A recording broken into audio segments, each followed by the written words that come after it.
ये जब इंटर्नशिप के लिए कंपनीज आनी शुरू की तो I apply to a lot of companies and I face rejection for almost a year. और आईआईटीबी में तो ये डायलॉग चलता है कि तुम किसी चीज में कितने भी अच्छे हो, you will find another guy who will be better than you.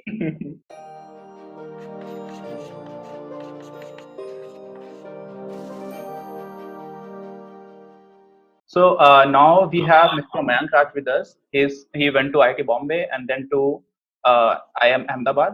और हम मयंक से पूछेंगे कि किस तरह की उनकी जर्नी रही है, किस तरह का उनका एकेडमिक करियर रहा है, उन्होंने कहाँ से पढ़ाई की, उनका ओवरऑल एजुकेशनल बैकग्राउंड क्या रहा और वो किस तरह के फाइनेंशियल बैकग्राउंड से आते हैं। और I was surprise, not surprise, क्योंकि मेरा रूममेट भी है, वो आईएसपी गया था, he went to ISP. Mayank is also from Bihar and Bihar is considered the most backward state in India. और बिहार के हाजीपुर से हैं मयंक, और उसके बाद भी इन्होंने इंडिया के बेस्ट कंसीडर्ड जो किए जाते हैं इंस्टीट्यूट, वहाँ से अभी पढ़ाई कर रहे हैं। आईआईटी बॉम्बे से ऑलरेडी आ चुके हैं। तो you are most welcome on our show, on our channel mister Mayank. आप बताएंगे हमें इन सारे प्रश्नों के बारे में। तो सबसे पहले स्टार्ट करते हैं, आपका एकेडमिक हिस्ट्री कैसी रही है? Okay, so hi Aniruddh, so I come from Hajipur which is in Bihar like you told, and so मैं यहाँ पे क्लास 10 तक मैं हाजीपुर में ही था। देन मैं दिल्ली गया आईआईटी जेईई प्रिपरेशंस के लिए, वहाँ से 12th करा, फिर जी से आईआईटी के लिए प्रिपेयर करा। And after there, I went to IIT Bombay, did my civil engineering from IIT Bombay, 4 years वहाँ पे, and then उसके बाद I wrote CAT, I scored 100 percentile there, and directly I joined IIM Ahmedabad, and वहाँ पे फिर I just finished my MBA degree 2020 में I graduated from IIM।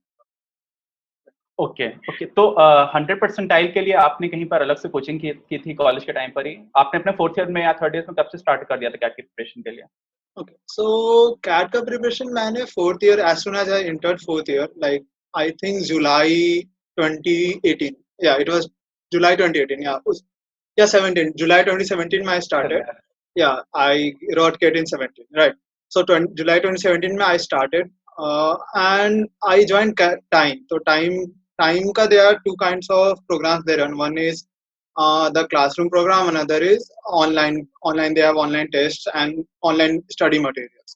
तो मैंने online study material वाला program ही join करा था. So I stayed with that for 4-5 months. So there are a lot of practice materials out there apart from the tests. So that वही जो practice material है, that was my major source of preparation.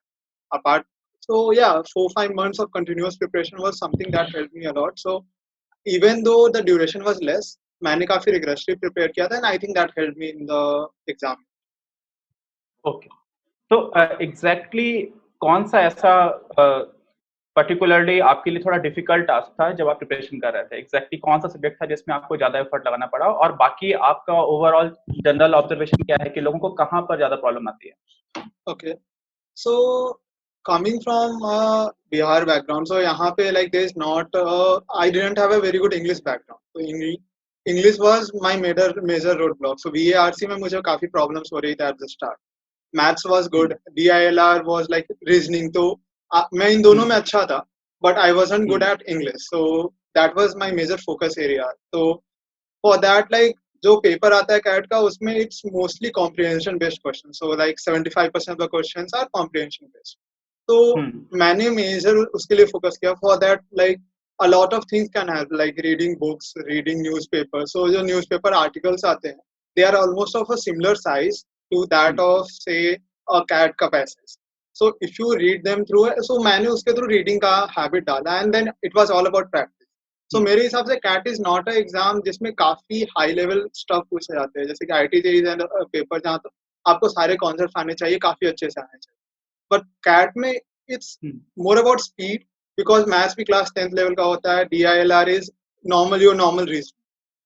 So my general motivation was कि जितना practice कर सकते हो उतना practice करो. तो I for English I did that कि मैं रोज 1-2 comprehensions बनाता था. I उस पे so time, that's why time का online practice helped me a lot, because उस पे काफी सारे like there were different levels, easy, medium, hard kind of.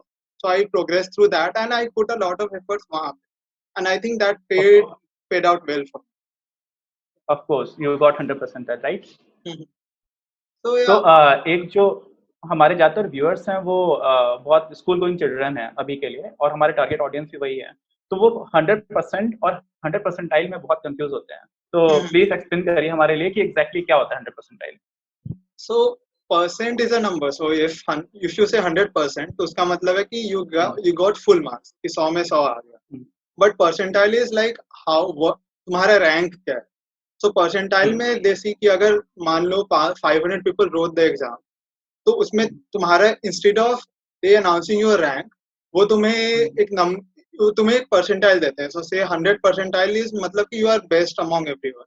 से इफ यू गेट 99 परसेंटाइल मतलब तुम 99% लोगों से आगे हो. So percentile is basically rank converted into a scale of 0 to 100, ताकि लोगों को बताने में इजी हो जाए.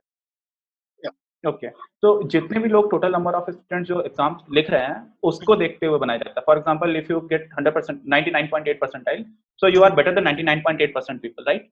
Right. So your score was basically better than 99.8%. Yeah, of course. Yeah. Okay, thank you. तो एक आपने जब एमबीए की प्रिपरेशन करना स्टार्ट किया था तो कैट को छोड़ करके बाकी और कॉलेजेस के लिए भी जो एंट्रेंस एग्जाम्स होते हैं जैसे जीमैट है एसपी के लिए या एक्सएलआरआई है सिम्बायोसिस है, इनके लिए भी आपने कभी प्रिपरेशन किया था या इनको छोड़ दिया था? So मैंने बस कैट के लिए प्रिपरेशन करा था. So you were confident enough? To be frank I wasn't very sure कि मेरे को एमबीए अभी करना है या बाद में करना है. So मैंने at the start preparation start करा था कि I will try this out and see कैसा जाता है. And then later as it turned out I ended up joining तभी, तो इसलिए मैंने कोई और फॉर्म भरा नहीं था एट द स्टार्ट. ओके, तो अभी आपने बोला कि you were not sure, so why didn't you go for the job directly after just after your under graduation? तो ऐसा क्यों किया आपने? Okay, so obviously वहाँ पे एक ट्रेड ऑफ होता है between whether you want to do the job or whether you want to go for the MBA. So I got a job in a big Indian nationalized bank. वहाँ पे I saw versus MBA करने का option था. So मेरा ये perspective था, मैंने काफी सारे सीनियर से बात करी जो आईआईटी बॉम्बे से थे, आईएम अहमदाबाद से, उनका पर्सपेक्टिव लिया कि 2 साल बाद अगर मैं जॉब ज्वाइन करूं, बिकॉज आईएम अहमदाबाद 2 साल का रेफरल देता है, तो 2 साल बाद अगर मैं आईएम अहमदाबाद ज्वाइन करूं वर्सेज अभी ज्वाइन करूं तो मेरे प्रोस्पेक्ट्स क्या रहे. एंड उसके बेसिस पे मैंने, so that was one criteria, इसके बेसिस पे डिसीजन लिया. अनदर थिंग जो मेरे थॉट प्रोसेस में था कि I wasn't sure whether I was ready for the job market. कि मतलब सो कॉलेज में एक अलग टाइप का एनवायरनमेंट होता है, काफी चिल्ड आउट होता है एंड प्रोफेशनलिज्म नहीं होता उतना. सो मेरे दिमाग में हमेशा से ये था कि whether I am ready for the job market और नॉट. एंड वो that was also an important criteria in my decision making. I thought कि I would give me 2 more years to figure out कि मैं किधर जाना चाहता हूँ, and after that I would want to enter the job market. So these were 2 major things I thought about and then made the decision.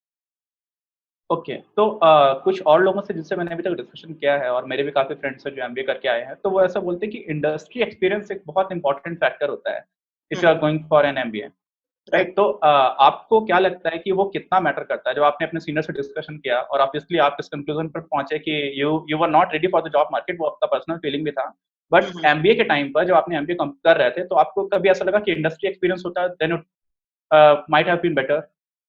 Yeah, so at certain points this comes कि मतलब, so कोई बंदा जो 2-3 साल work experience लेके आया है, he has a knowledge कि दुनिया में काम कैसे होता है, versus me जिसमें मेरे पे I had done a few internships but those are not very significant work experiences. तो 2 महीने में कुछ ज्यादा आइडिया नहीं होता कि क्या चल रहा है दुनिया में. तो वहां पे like there are a lot of courses जहाँ पे वो अपना इंडस्ट्री एक्सपीरियंस का रिलेवेंस they could understand कि अच्छा जैसे एचआर के कोर्सेज है, तो मतलब अगर कोई कॉन्सेप्ट पता चल रहा है तो they would have observe that in their office, तो वो काफी अच्छे से रिलेट कर पाते हैं, ऑब्वियसली उससे उनका लर्निंग बेटर होगा to certain extent. Another aspect जो मैंने देखा है कि a lot of people with work experience are more clear on what they want to do going forward, कि एमबीए के बाद क्या करना चाहते हो. That clarity was not there to that extent with मी.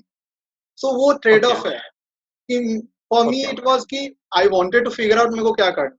उन्होंने 2 साल दिया एक काम को and then they thought about it a bit more and then decided कि एमबीए के बाद मेरे को ये करना है. So they had already figure that out, so I had to take that additional step while doing my MBA. So उस तरीके से उनको एक added benefit होता है कि they can sort out their MBA in a much better way and maybe get a different kind of learning opportunity from there. So हाँ, I think that's the major. Right. तो जो भी अभी aspirants हैं, MBA aspirants हैं, उनको आपकी क्या एडवाइस होगी कि इन जनरल मतलब हम्म। आपका स्पेसिफिक केस भी था, you were not ready for the job market, ऐसी फीलिंग थी आपको, बट इन जनरल आपकी क्या एडवाइस है कि कुछ इंडस्ट्री एक्सपीरियंस के बाद एमबीए के लिए जाना चाहिए या फिर डायरेक्टली जा सकते हैं?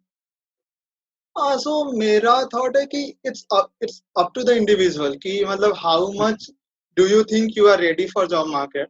Firstly one more thing is कि मतलब are you clear about what you want to do. जैसे अगर बीटेक के बाद if you want to do entrepreneurship and और if you know that you want to go into analytics तो MBA करने का कोई पॉइंट नहीं।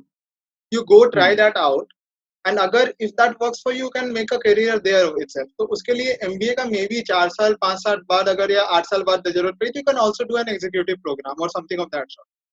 सो अगर आपको क्लैरिटी है कि आपको इधर जाना है तो दैट्स बेटर बिकॉज एमबीए के बाद entrepreneurship becomes quite difficult because you have a loan on your back. तो you can not go with मतलब पे करने के बाद ही you can start something, right? So agar if you have some plan, some clarity, so I would suggest anyone to try that out because MBA के बाद MBA is a master's degree, उसके बाद आपका जो freedom का aspect होता है वो कम हो जाता है। So right only when you but if you do not have that clarity, so MBA gives that you that additional 2 years to figure yourself out. जो peers रहते हैं वहाँ पे there are many people with large work experiences from different sectors. So you get to know कि हर sector में क्या होता है and you are in a better position to make an informed decision which happened with me and which has helped me make my decision in a better way. So it's up to you what you feel about yourself and उसके basis पे I think you should take that decision. या okay fine. So एक और point आता है कि there are many students who are from Hindi medium background और उन लोगों को कैट की प्रिपरेशन में जैसे आपने पॉइंट आउट किया है कि इंग्लिश में मेन प्रॉब्लम आती है। इंग्लिश में वो कॉम्प्रिहेंशन तो करने जाते हैं बट जब इंटरव्यू की बात आती है तब उनको काफी प्रेशर होता है। तो आपने भी ऑब्वियसली इंग्लिश में इंटरव्यू फेस किया था और उस टाइम पर एमबीए में मैंने ऐसा भी सुना है कि क्लैरिटी बहुत इंपॉर्टेंट होती है कि why do you want to do an MBA. ये क्वेश्चन बहुत फ्रिक्वेंटली पूछा जाता है। तो इन दोनों के लिए कैसे प्रिपेयर होना चाहिए और स्पेशली स्पीकिंग के लिए कैसे लोग प्रैक्टिस कर सकते हैं? I feel कि it's मतलब the professors that are there they look at the clarity question more than कि तुम्हारा इंग्लिश कितना फ्लुएंट है। मतलब I have seen a lot of friends मतलब obviously you need to have a knowledge of English बोलना आना चाहिए but after a limit it doesn't matter if you can express yourself occasionally and तो उसके बाद so many of us हम लोग को आदत नहीं होती इंग्लिश बोलते रहने and that's the problem. So once you get there and you continuously talk in that language for a period तो उसके बाद खुद ब खुद आदत हो जाती है बोलने। So I think मेरा experience ये रहा है कि I think the professors understand that. So as long as you are clear about why you are doing it, what are your plans ahead. So मतलब and I think you cannot fake the interviewers there. Because उनके पास काफी सारा experience रहता है उनके साथ। तो अगर आप झूठ बोलोगे एक बार बोलोगे 2 बार बोलोगे आखिर में पकड़े जाओगे and that wouldn't make a good मतलब you shouldn't just do it मतलब कोई पॉइंट नहीं है वो करने का। Instead of that have a clear pathway कि मेरे को ये करना है मेरे को ये dilemma if you have some dilemma तो मेरे केस में आई टोल्ड देम कि मेरा ये डिलेमा है एंड स्टिल ये मेरा थॉट प्रोसेस है and that's why I want to do it and I feel कि being honest with them and so obviously when you be honest with them they will cross question you to understand have you thought the whole thing through and wo jo point of view that you have that should be good enough that they get convinced with whatever you are saying and I think that will help you sell. Okay तो अभी जो IIM Ahmedabad में या जो भी हमारे IIMs हैं उनमें एंट्रेंस की जो ओवरऑल प्रोसेस है उसमें CAT is just a barrier right. उसके बाद फिर इंटरव्यू में आपकी जो पुरानी एकेडमिक परफॉर्मेंस है वो भी मैटर करती है। तो एग्जैक्टली कोई ऐसा बाइफर्केशन या कोई ऐसा प्रॉपर डिवीजन है कोई ऐसा क्लासिफिकेशन है कि किस चीज को कितना वेटेज दिया जाएगा और जो एस्पिरेंट्स हैं उनको मेनली किस पर्टिकुलर पॉइंट पर फोकस करना चाहिए apart from CAT? Okay so ऐसा है कि हर आईएम का अपना क्राइटेरिया है। जैसे अहमदाबाद में देयर आर सो बेसिकली हर मुझे अभी याद नहीं बिकॉज 2 साल हो गए हैं but every IIM has its own criteria कि डाइवर्सिटी को कुछ पॉइंट्स है कुछ पॉइंट्स तुम्हारे 10th 12th के एंड बीटेक के स्कोर को है कुछ वेरीज। तो मतलब उसके हिसाब से यू कैन प्रिपेयर कहीं पे जैसे कलकत्ता में बीटेक की सीजीपीए उतना मैटर नहीं करता है. So even if you do not have a pretty good BTech का CGPA, still Calcutta is an open option for you. Similarly, Ahmedabad में वो काफी ज्यादा मैटर करता है. So वही मतलब there are different aspects to it. And उसके हिसाब से you can, so her IIM का तुम देख सकते हो कि क्या क्या ऑप्शंस है, क्या क्या वो कंसिडर कर रहे हैं, एंड उसी हिसाब से यू कैन प्रिपेयर. बाकी इंटरव्यू तो हर जगह ही होता है, तो you have to be prepared for that, and that's a pretty significant barrier. उससे बड़ा बैरियर कोई, बाकी सब मतलब छोटे छोटे बैरियर्स है, वो सबसे बड़ा चीज. So be clear about the interview. से इंटरव्यू के लिए लास्ट ईयर के लोगों के एक्सपीरियंसेस पढ़ोगे तो you will understand that it's very diverse, कि किसी से कुछ भी पूछ सकते हैं. So be ready for that, and on the spot you have to come up with good answers. तो उसके लिए maybe, so here also time help me, कि वहाँ पे दे हैड मॉक इंटरव्यूज और I had mock interviews with my friends also. तो उसके through I was put in the spot again and again, and then came up with, I think, decent answers, and which helped me sell. So वही है कि just practice, just it's again about practice, and if you are good at speaking, it's okay.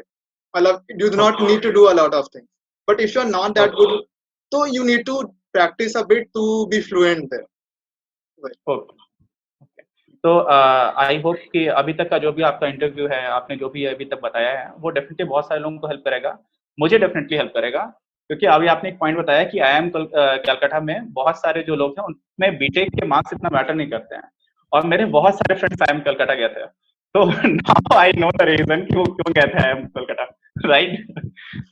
Anyways, एक जो debate चलती है IIMs के बीच में कि IIM A versus IIM B versus IIM C, and what about new IIMs.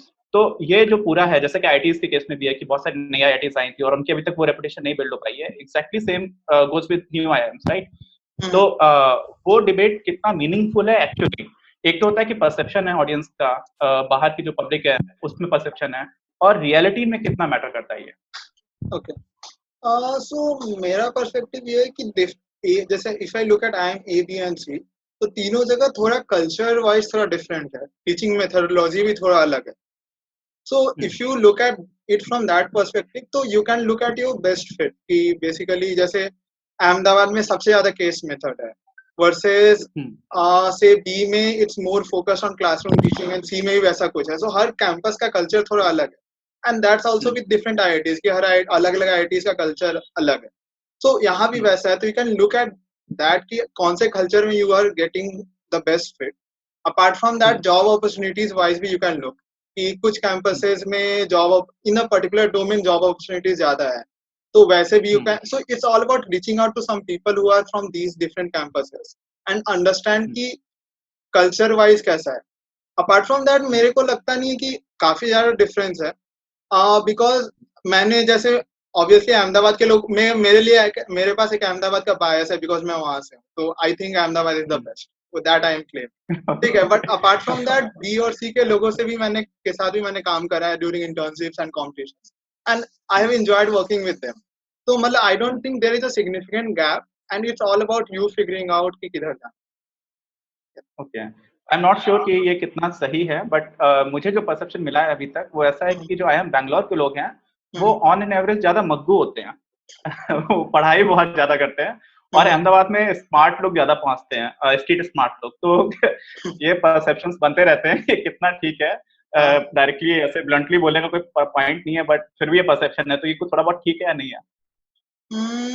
So IIM Bangalore में work experience वाले लोग ज्यादा होते हैं. So, मतलब because they have a significant criteria for work experience.